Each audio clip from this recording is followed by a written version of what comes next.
You know, Henry Cow didn't come out of nowhere, like nobody came out of nowhere. If you'd been in London in 1966, late 66, early 67, suddenly there's Pink Floyd, there's the Soft Machine, there's the Crazy World of Arthur Brown, there's the Incredible String Band.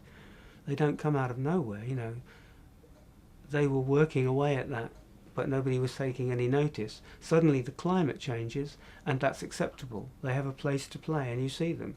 I mean, I remember the band I was in '67, a band called Louise, were essentially playing very much like what the Pink Floyd were playing, which we'd arrived at from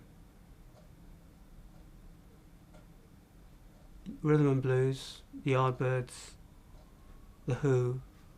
It just got stranger and stranger until we couldn't get gigs anymore, because in those days a gig wasn't a concert. People didn't sit and listen. You had to play for them to dance, and you had to play the songs they wanted you to play. They would come up and say, play this, play that. That's what it was like to be a musician, until about 1965 and 1966.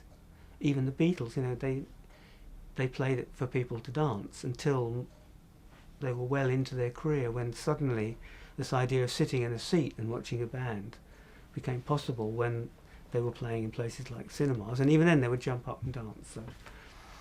So we went after, so we couldn't do concerts anymore because what we were doing was too weird. And then we read about this band called Pink Floyd, who were playing at the Notting Hill Free School before they made a record, before they were famous. And we went up to London to see them, and they were doing basically what we were doing, and we thought, we can do this, okay. And then we started to play in London. So essentially it was a license to, that it was possible to do that sort of thing. And at that same time you had the Soft Machine, Arthur Brown, String Band, all of the Fairport Convention, all of whom came out of absolutely nowhere, all of whom were doing something really different and unusual. So in that climate, you know, experimentation became desirable. You know, you would stand up in front of an audience of your peers and try to impress them with some new idea that you'd thought of.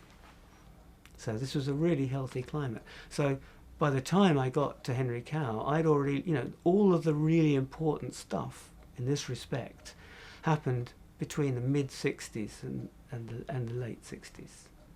That's when everything changed. That's when all of the new ground rules were put in place. You know, lots of probes were flown, lots of kites were stuck in the air, lots of directions to follow.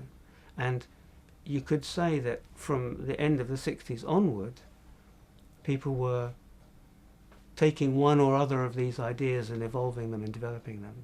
There was not a lot new happening. The really important